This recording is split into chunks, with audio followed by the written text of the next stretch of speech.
आज हम लोग कम्युनिकेशन के इस लेक्चर में बात करेंगे कि कम्युनिकेशन प्रोसेस का डिफिनेशन क्या होता है। ठीक है, मतलब कम्युनिकेशन प्रोसेस के डिफिनेशन को देखेंगे। फिर हम लोग स्टेज इन प्रोसेस देखेंगे कि कम्युनिकेशन प्रोसेस में क्या क्या स्टेज होते हैं। ठीक है, तो चलिए हम लोग स्टार्ट करते हैं कि सबसे पहले कम्युनिकेशन प्रोसेस को डिफाइन किस प्रकार करेंगे, उसके बाद प्रोसेस का स्टेज क्या होगा, किन किन स्टेज से होकर कम्युनिकेशन प्रोसेस होता है। कोई दिक्कत? तो चलिए स्टार्ट करते हैं।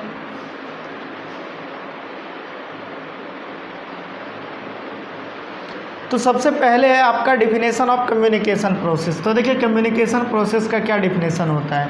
तो कह रहा है कि the term communication process refers to the term communication process refers to the exchange of information का अर्थ क्या हुआ? कोई मैसेज, ठीक है, बिटवीन टू और मोर पीपल। ठीक है, द टर्म कम्युनिकेशन प्रोसेस, जो कम्युनिकेशन प्रोसेस टर्म है, ये जो रेफ़र करता है एक्सचेंज ऑफ इन्फॉर्मेशन, दो या दो से अधिक पर्सन के बीच जब इन्फॉर्मेशन या मैसेज का एक्सचेंज होता है तो उसी प्रोसेस को हम लोग क्या कहते हैं? Communication process. जब मैसेज का एक्सचेंज होता है टू और मोर पर्सन के बीच, तो मैसेज को हम लोग क्या कह सकते हैं? इन्फॉर्मेशन भी कह सकते हैं। तो जब इन्फॉर्मेशन का या मैसेज का एक्सचेंज होता है टू और मोर पर्सन के बीच, तो उस केस में इसको क्या कहा जाता है? कम्युनिकेशन प्रोसेस कहा जाता है। तो चलिए आगे कह रहा है कि for communication to succeed both parties must be able to exchange the information and understanding to each other.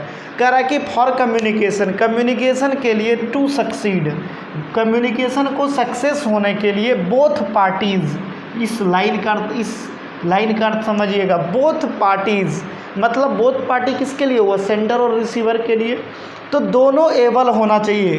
दोनों क्या होना चाहिए? एबल होना चाहिए। किसके लिए?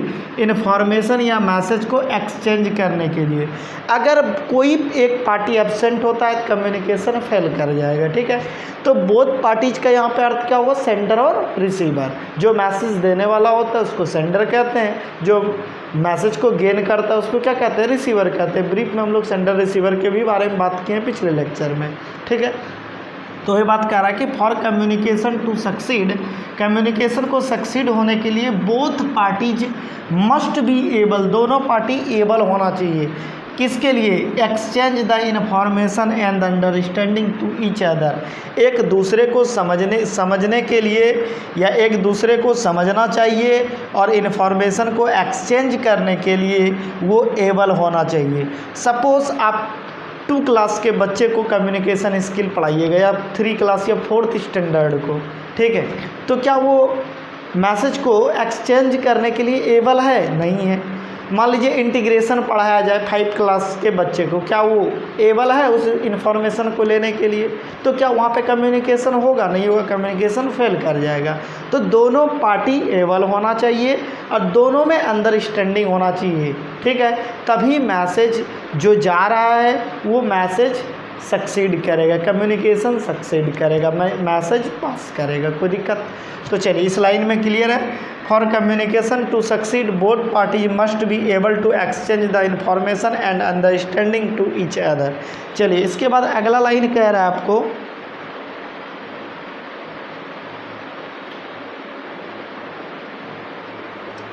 अगला लाइन कह रहा है कि if the flow of information is blocked, यदि इन्फॉर्मेशन का फ्लो जो हो रहा है वो ब्लॉक होता है सम रीजन, कुछ रीजन से, ठीक है, बहुत सारे रीजन से जो मैसेज पास हो रहा है वो ब्लॉक हो सकता है। ठीक है, तो हम लोग देखते हैं इस लाइन का क्या कहना है।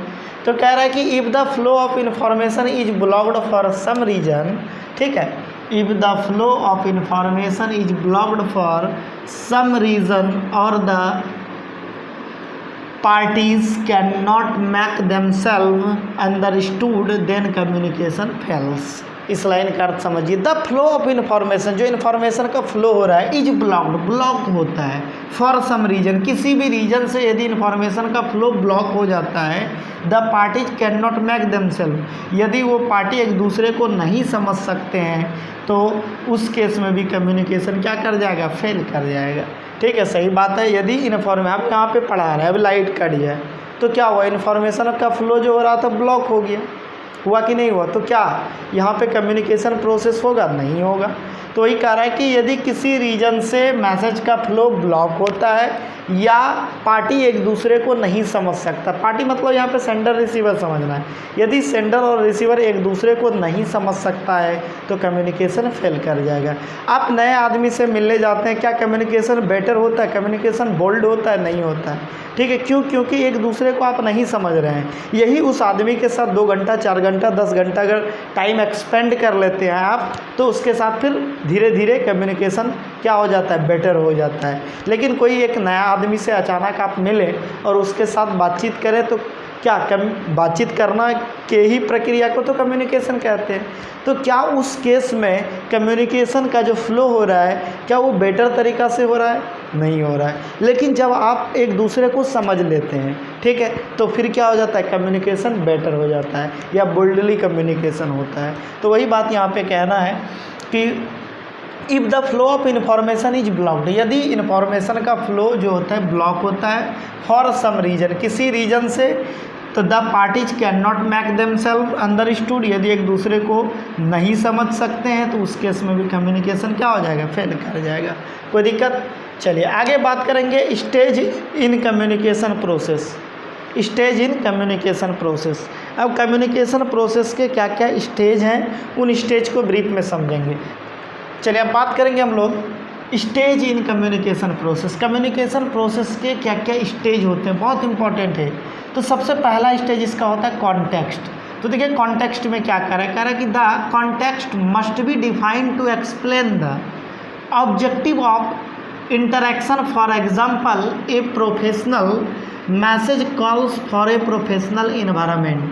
पहले यहाँ तक समझिए, कह रहा है कि कॉन्टेक्स्ट जो है उसको जो डिफाइंड किया गया है, जो किसी भी मैसेज का जो ऑब्जेक्टिव होता है, तो उस ऑब्जेक्टिव के इंटरेक्शन को कह सकते हैं कि उस ऑब्जेक्टिव के इंटरेक्शन के अकॉर्डिंग कॉन्टेक्स्ट को डिफाइन किया गया है। किसी भी मैसेज का जो ऑब्जेक्टिव है उसके इंटरेक्शन के अकॉर्डिंग कॉन्टेक्स्ट को डिफाइन किया गया है। कोई दिक्कत? फॉर एग्जांपल कह रहा है कि ए professional message calls for a professional environment. ठीक है, जैसे कोई प्रोफेशनल मैसेज है तो वो प्रोफेशनल इन्वायरमेंट में ही बोला जाएगा। ठीक है, ये नहीं कि हम लोग कोई प्रोफेशनल मैसेज है उसको ऐसे नॉर्मल इन्वायरमेंट में जैसे तैसे बोल दें। ठीक है, ऐसा नहीं है। कोई भी प्रोफेशनल मैसेज है वो प्रोफेशनल इन्वायरमेंट में ही बोला जाएगा। सपोज हम लोग गांव जाएंगे, वहाँ प्रोफेशनल जो तरीक़ा से कोई भी मैसेज को डील करेंगे तो क्या उस समय कम्युनिकेशन बेटर होगा? नहीं होगा। ठीक है, तो उस समय कम्युनिकेशन बेटर नहीं होगा। या गांव समाज में जो हम लोग लैंग्वेज यूज करते हैं, ठीक है, जो हम लोग का लैंग्वेज होता है, अब उसको हम लोग प्रोफेशनल इन्वायरमेंट में उस प्रकार से उसको यूज करें तो क्या उस समय भी क्या कम्युनिकेशन जो प्रोसेस हो रहा है क्या वो इफ़ेक्टिवली मैनर में होगा? वो इफ़ेक्टिव तरीक़ा से होगा? नहीं होगा। तो वही कह रहा है कि कॉन्टेक्स्ट को जो डिफाइंड किया गया है कि किसी भी मैसेज का जो ऑब्जेक्टिव है, ऑब्जेक्टिव के इंटरेक्शन के अकॉर्डिंग, ठीक है, ऑब्जेक्टिव के इंटरेक्शन के अकॉर्डिंग कॉन्टेक्स्ट को डिफाइन किया गया है। For example A professional message calls for a professional environment. This type of message will not surely lack the casual tone. और प्रोफेशनल मैसेज को हम लोग कैजुअल टोन में बात नहीं कर सकते हैं। ठीक है, कैजुअल टोन में हम लोग यूज नहीं कर सकते। प्रोफेशनल मैसेज को जो है उसको कैजुअल टोन में हम लोग नहीं कह सकते। कैजुअल टोन जो एज ए फ्रेंड हम लोग बात करते हैं, फ्रेंडली जो हम लोग बात करते हैं, ठीक है, या एज ए फैमिली, ठीक है, फैमिली में हम लोग एक जो ग्रुप बना के हम लोग आपस में डिस्कस करते हैं तो वो सब क्या हो गया? कैजुअल टोन हो गया। कैजुअल टोन जनरली जो है फ्रेंडली वर्ड के लिए यूज होता है। ठीक है, जो फ्रेंडली हम लोग टोन यूज करते हैं उसी को कैजुअल टोन कहते हैं। तो प्रोफेशनल मैसेज को कैजुअली या कैजुअल टोन में हम लोग नहीं कह सकते हैं। That you have while talking to your friend, ठीक है, that you have while talking your friend, जो कि आप अपने दोस्तों के साथ बात करते हैं वो कैजुअल टोन होता है और उस टोन में हम लोग प्रोफेशनल मैसेज को नहीं कह सकते हैं, प्रोफेशनल मैसेज को कॉल नहीं कर सकते हैं। ठीक है, उसके बाद कह रहा है कि the receiver will also be unable to disappear the exact meaning. अगर यदि आप ऐसा करते हैं तो the receiver will also be unable, और उस केस में क्या होगा? रिसीवर अनेबल रहेगा, unable to disappear the exact meaning. उस केस में जो मैसेज मैसेज आप दे रहे हैं उसका एग्जैक्ट मीनिंग जो है रिसीवर नहीं ले पाएगा, ठीक है। कहना कुछ और चाह रहे थे, वो समझ कुछ और लेगा, कोई दिक्कत। तो जो एग्जैक्ट मीनिंग है वो रिसीवर नहीं ले पाएगा, उस मैसेज के एग्जैक्ट मीनिंग को गेन नहीं कर पाएगा। तो कॉन्टेक्स्ट ये स्टेज का पहला स्टेप था। चलिए अब हम लोग दूसरे स्टेप में बात करेंगे, नोइंग द ऑडियंस, जो कि बहुत इंपॉर्टेंट है, ठीक है। नोइंग द ऑडियंस, तो देखिए नोइंग द ऑडियंस, तो नोइंग द ऑडियंस का अर्थ हुआ ऑडियंस को जानना। तो यहाँ पे ऑडियंस क्या, रिसीवर, तो रिसीवर को जानना कम्युनिकेशन प्रोसेस में कितना इम्पोर्टेंस रखता है, इसको यहाँ से समझेंगे। देखिए नोइंग द ऑडियंस बहुत इंपॉर्टेंट है। यदि आप ऑडियंस को नहीं जानिएगा तो कम्युनिकेशन जो है आप बेटर तरीक़ा से या इफ़ेक्टिवली मैनर में आप नहीं कर सकते हैं। जैसे आप नए जगह जाते हैं तो उस केस में आप ऑडियंस को नहीं जानते हैं, तो क्या कम्युनिकेशन बोल्डली आप कर पाते हैं? नहीं कर पाते हैं। तो नोइंग द ऑडियंस भी स्टेज का एक कह सकते हैं भाग है, कोई दिक्कत। तो नोइंग द ऑडियंस भी बहुत इंपॉर्टेंट्स हैं, बहुत इंपॉर्टेंट है, ठीक है। यदि आप knowing the audience keep in mind रखते हैं तो आप फ्रिक्वेंटली, ठीक है, आप कम्युनिकेशन कर सकते हैं, कोई दिक्कत। चलिए तो देखते हैं यहाँ पे नोइंग द ऑडियंस को कह रहा है कीप इन माइंड, यदि आपके माइंड में होता है the audience the message must be delivered according to them, ठीक है। यहाँ तक समझिए, कह रहा है कि यदि आपके माइंड में ऑडियंस होता है तो मैसेज उनके अनुसार डिलीवर होता है। सही बात है। यदि हम कोई नए फैमिली में सपोज शादी वगैरह होता है तो ससुराल जाता है एक दूसरे का, ठीक है, जो भी होता है आप लोग को अच्छे से पता है। तो आप देखिएगा वहाँ पे बहुत सारे नए आदमी होते हैं, तो नया नया शादी होने के बाद जो जाता है वहाँ पे जो किसी से बात करता है वो फ्रिक्वेंटली बात नहीं करता है, देखें ऐसा, ठीक है। उनको पता नहीं रहता कौन क्या है, क्या लगेंगे, नहीं होगा, मतलब नोइंग द ऑडियंस माइंड में नहीं है, इसीलिए कम्युनिकेशन बेटर नहीं हो पा रहा है। तो वहाँ से भी हम लोग समझ सकते हैं नोइंग द ऑडियंस बहुत इंपॉर्टेंट है, ठीक है। तो ये बात कर रहा है keep in mind the audience, यदि आपके माइंड में ऑडियंस होता है तो the message must be delivered according to them, तो उस केस में मैसेज उनके अनुसार डिलीवर होता है। उसके बाद it can be casual conversion और it can be interview for a job. अगर यदि ये ऑडियंस कीप इन माइंड नहीं होते हैं तो वो कैजुअल कन्वर्जन हो सकते हैं या इंटरव्यू फॉर ए जॉब। अब मान लीजिए कि आप नए आदमी से मिलने जा रहे हैं, तो क्या है कीप इन माइंड है, वो नोइंग द ऑडियंस है वहाँ पे नहीं है, तो वो जॉब के इंटरव्यू के तरह हो जाएगा, होगा कि नहीं होगा।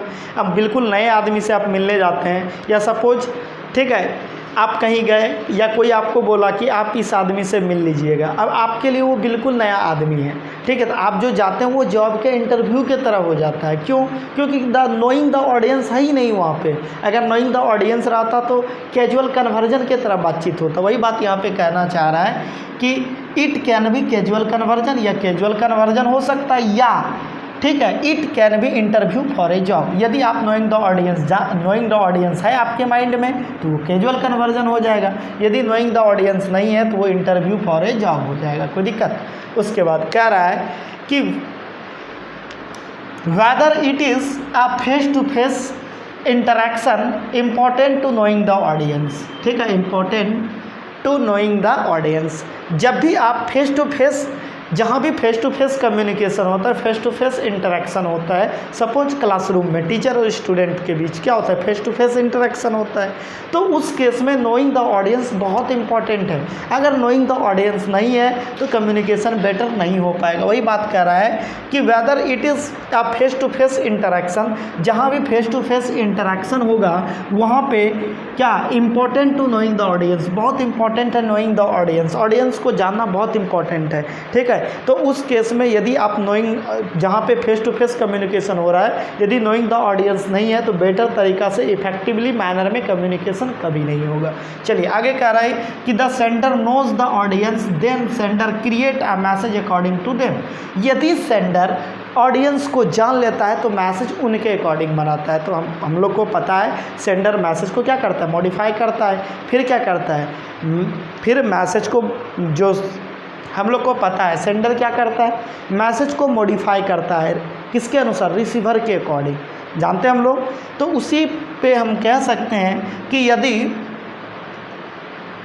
The sender knows the audience, यदि सेंडर ऑडियंस को जान लेता है, देन तब sender create a message according to them, तब सेंडर क्या करेगा, उनके अनुसार मैसेज को बनाएगा। कोई दिक्कत। उसके बाद डिजाइनिंग द मैसेज, अगला हम लोग स्टेज पढ़ेंगे डिजाइनिंग द मैसेज। तो चलिए देखेंगे अब डिजाइनिंग द मैसेज क्या होता है।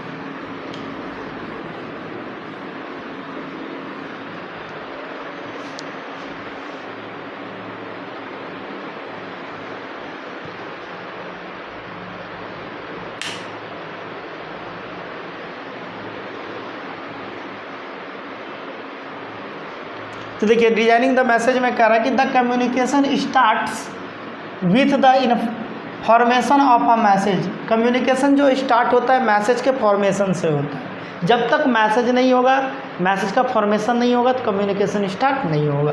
सपोज क्लासरूम में टीचर आए, वो कुछ बोल ही नहीं रहे तो क्या कम्युनिकेशन हो रहा है? तो जब तक मैसेज का फॉर्मेशन नहीं होगा तो कम्युनिकेशन होगा ही नहीं। चलिए उसके बाद कह रहा है कि for a proper communication designing the message according to receiver is most important. कह रहा है कि प्रॉपर कम्युनिकेशन के लिए डिजाइनिंग, मैसेज का जो डिजाइनिंग होता है, ठीक है, रिसीवर के अनुसार वो बहुत इंपॉर्टेंट होता है। कोई भी कम्युनिकेशन है, ठीक है, यदि वो कम्युनिकेशन प्रॉपर कम्युनिकेशन है तो वहाँ पे डिजाइनिंग द मैसेज क्या बहुत इम्पॉर्टेंट होता है, ठीक है। तो ध्यान रखिएगा रिसीवर के अनुसार यदि मैसेज का डिजाइनिंग किया जाता है तो उस समय जो कम्युनिकेशन होता है प्रॉपर कम्युनिकेशन होता है, बेटर कम्युनिकेशन होता है, या कह सकते हैं कम्युनिकेशन अकॉर्डिंग टू रिसीवर होता है, ठीक है। तो चलिए उसके बाद कह रहा है कि इसी का देखिए डिजाइनिंग द मैसेज में ही इनकोडिंग आता है। तो आप ये भी लिख सकते हैं इनकोडिंग को ही, सिर्फ अगर इसको नहीं लिखे तो।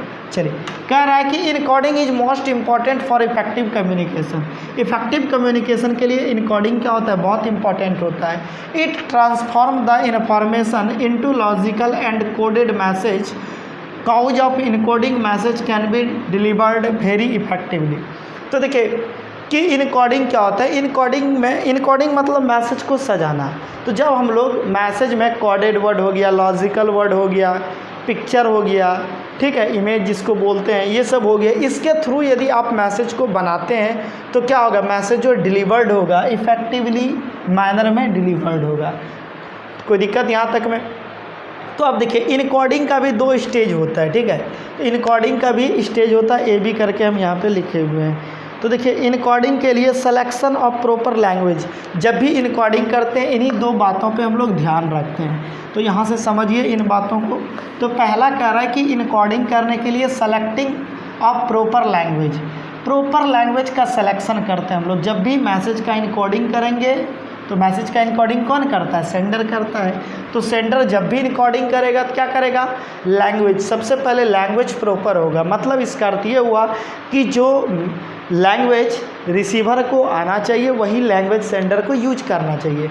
अब मान लीजिए रिसीवर को इंग्लिश नहीं आता, सेंडर इंग्लिश वर्ड यूज कर रहा है, तो क्या होगा, कम्युनिकेशन बेटर होगा। इनकोडिंग जो हो रहा है वो सही मैनर में इनकोडिंग हो रहा है, नहीं हो रहा है, क्योंकि मैसेज का जो लैंग्वेज होना चाहिए अकॉर्डिंग टू रिसीवर होना चाहिए। तो वही बात यहाँ पे कह रहा है कि पहला selection of proper language for a person not knowing Spanish. यहाँ पे कह रहा है कि for a person not knowing Spanish language, यदि कोई व्यक्ति स्पेनिश लैंग्वेज नहीं जानता है, will not able to decoded this message, तो वो क्या करेगा, उस केस में मैसेज को डिकोड नहीं कर पाएगा।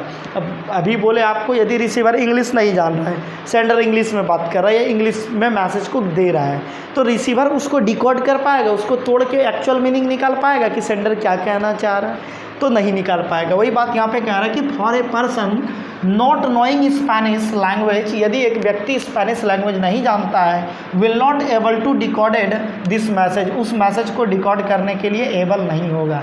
Mainly we can say that selecting a proper language to sender according to receiver. Mainly हम लोग कह सकते हैं कि सेंडर को जो लैंग्वेज का सिलेक्शन करना चाहिए रिसीवर के अकॉर्डिंग करना चाहिए, कि रिसीवर को कौन सा लैंग्वेज आता है उसी लैंग्वेज के अकॉर्डिंग मैसेज का लैंग्वेज सेलेक्ट करना चाहिए। कोई दिक्कत? चलिए दूसरा कह रहा है कि choose the medium of communication. तो कम्युनिकेशन का मीडियम जो है, फिर से देख लेते हैं क्या कह रहा है, choosing the medium of communication. Communication का मीडियम चूज करके मैसेज को मॉडिफाई करना चाहिए। अब मान लीजिए कि मीडियम देख लेंगे हम लोग कैसा है। अब देखिए हम लोग को मैसेज जो है फेस टू फेस कर रहे हैं, अब तो मीडियम हम लोग को पता है फेस टू फेस कम्युनिकेशन है, तो यहाँ पे ज़्यादा घुमा फिरा के मैसेज को बनाना कोई ज़रूरी है? तो डायरेक्ट फेस टू फेस कर रहे हैं। अब मान लीजिए वही चीज़ को सिर्फ हम लोग व्हाट्सएप कर रहे हैं, व्हाट्सएप के थ्रू किसी को इन्फॉर्मेशन दे रहे हैं, तो वहाँ पे क्लियर आपको करना पड़ेगा। क्यों? क्योंकि रिसीवर के साथ आप डायरेक्ट इंटरेक्ट नहीं हो पा रहे हैं, फेस टू फेस कम्युनिकेशन नहीं है। तो choosing the medium of communication according कह सकते हैं इनकोडिंग के लिए बहुत इंपॉर्टेंट होता है। चूजिंग द मीडियम इनकोडिंग का बहुत इंपॉर्टेंट स्टेज होता है। तो ये बात कह रहा है कि choosing the medium of communication it is essential step for encoding, यह इनकोडिंग का एसेंशियल स्टेप होता है। Increases the effectiveness of encoding, यह इंक्रीज करता है इनकोडिंग के इफेक्टिवनेस को। तो ध्यान रखिएगा, choosing the medium of communication यह इनकोडिंग के इफेक्टिवनेस को बढ़ाता है। वही बात कह रहा है कि it is essential step for encoding, encoding का इसेंशियल स्टेप होता है और it increases the effectiveness of encoding, यह इनकोडिंग के इफेक्टिवनेस को बढ़ाता है। उसके बाद है सेलेक्टिंग प्रॉपर चैनल।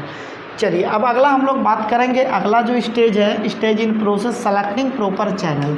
तो चैनल का सलेक्शन बहुत इम्पॉर्टेंट है। अगर सही चैनल का सिलेक्शन आप नहीं किए हैं तो उस समय जो कम्युनिकेशन प्रोसेस होगा वो बेटर तरीक़ा से नहीं होगा। तो सेलेक्टिंग प्रॉपर चैनल हम लोग समझते हैं इसको। अब मान लीजिए कोई आदमी आपके सामने है, अब उसको मैसेज करके इन्फॉर्मेशन दे रहे हैं, तो क्या वहाँ पे चैनल का सिलेक्शन बेटर है? नहीं है। मान लीजिए कोई फ्रेंड आपका बहुत दूरी पे है, ठीक है, तो चैनल का जो सिलेक्शन होता है according to distance between sender and receiver. जब भी चैनल का सिलेक्शन होता है सेंडर और रिसीवर के बीच के डिस्टेंस को देख के किया जाता है। अब मान लीजिए कि कोई फ्रेंड आपका दिल्ली में वर्क कर रहा है, ठीक है, आपको कोई इन्फॉर्मेशन देना है, क्या आप यहाँ से चिल्ला के बोलिएगा? कोई इन्फॉर्मेशन चिल्ला के पास कीजिएगा? नहीं कीजिएगा। मोबाइल उठाइएगा, वहाँ पे चैनल का सिलेक्शन मोबाइल कीजिएगा, या तो कॉल करके बोलिएगा या मैसेज कीजिएगा। तो चैनल का सिलेक्शन बहुत इंपॉर्टेंट होता है और जब भी चैनल का सिलेक्शन करते हैं तो उस समय डिस्टेंस देखते हैं सेंडर और रिसीवर के बीच क्या है। तो चलिए हम लोग पढ़ते हैं। कह रहा है कि next the message is transmitted through a selected channel.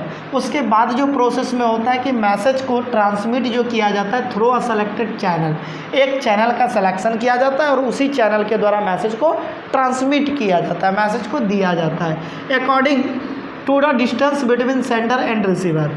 ठीक है, सेंडर और रिसीवर के बीच के दूरी के अकॉर्डिंग सेलेक्टिंग प्रॉपर चैनल होता है। तो चैनल का जब भी सिलेक्शन करते हैं तो according to distance between sender and receiver, sender और रिसीवर के बीच का दूरी क्या है उसके अकॉर्डिंग हम लोग चैनल का सिलेक्शन करते हैं। उसके बाद कह रहा है कि selecting channel depends the sender creativity. तो चैनल का जो सिलेक्शन होता है वो सेंडर के क्रिएटिविटी पे भी डिपेंड करता है। तो हम लोग देखते हैं, तो कह रहा है कि selecting channel depends the sender creativity. तो सेलेक्टिंग चैनल जो डिपेंड करता है सेंडर के क्रिएटिविटी पे डिपेंड करता है। तो लाइक जैसे यहाँ पे कह रहा है a number, consider the type of message you are sending.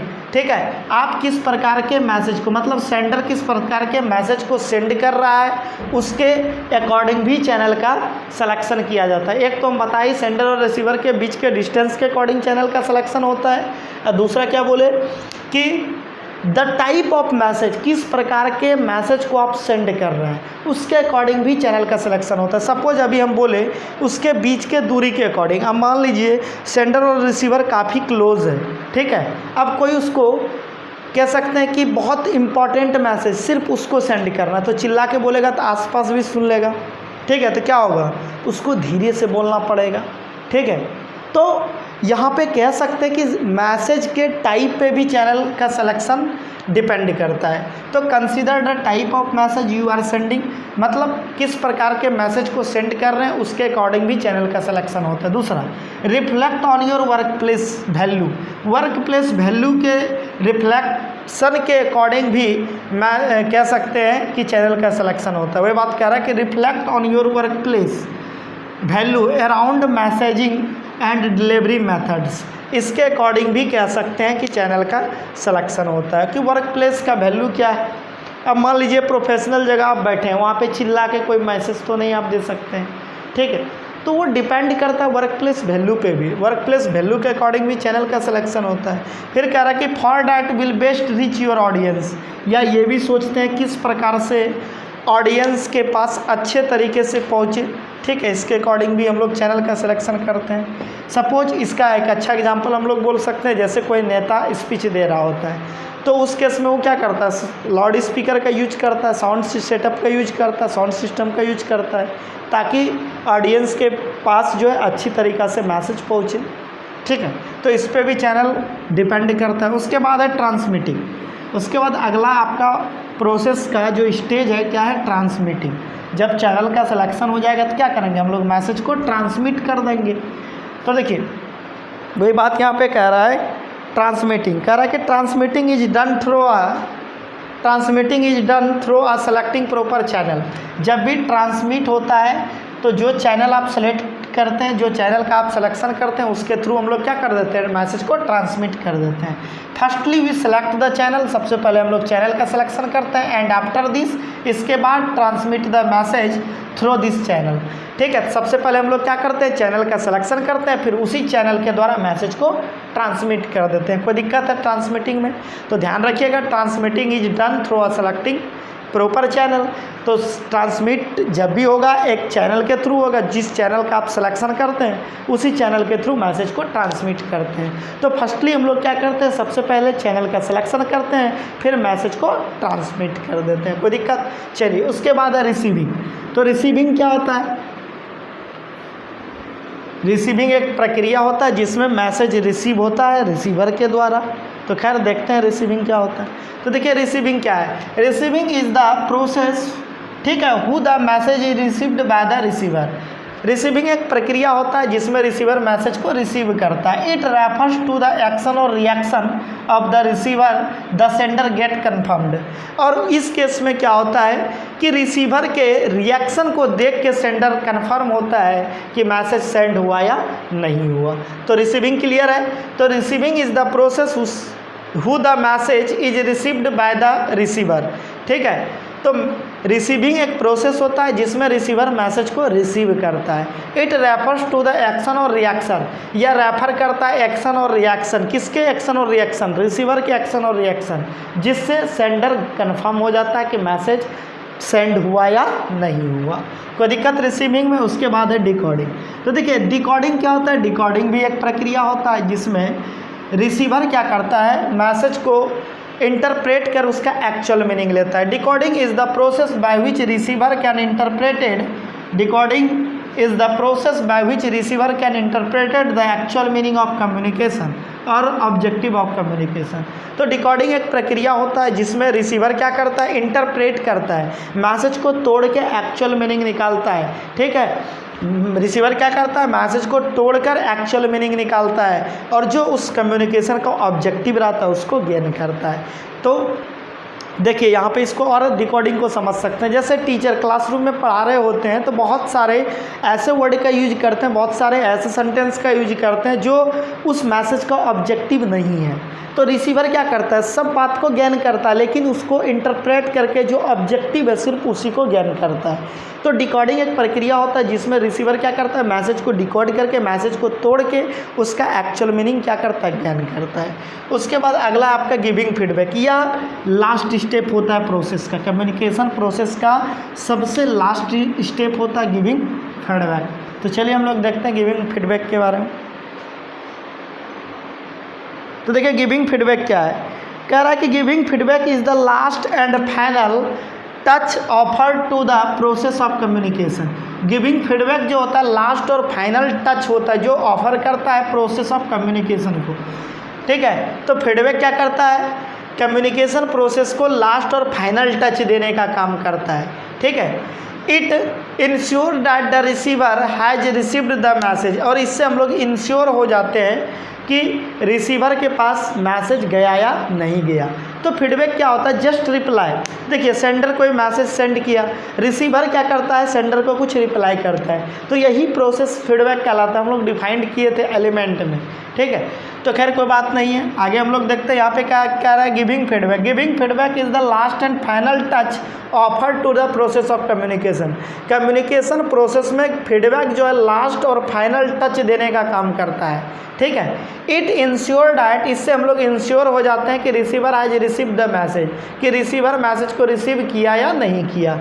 If the meaning is not clear, और यदि मीनिंग क्लियर नहीं होता है तो receiver then ask some information from the sender. और इसमें क्या होता है, यदि रिसीवर का मीनिंग क्लियर नहीं होता है तो रिसीवर इन्फॉर्मेशन के बारे में पूछता है, किससे, सेंडर से। कोई दिक्कत?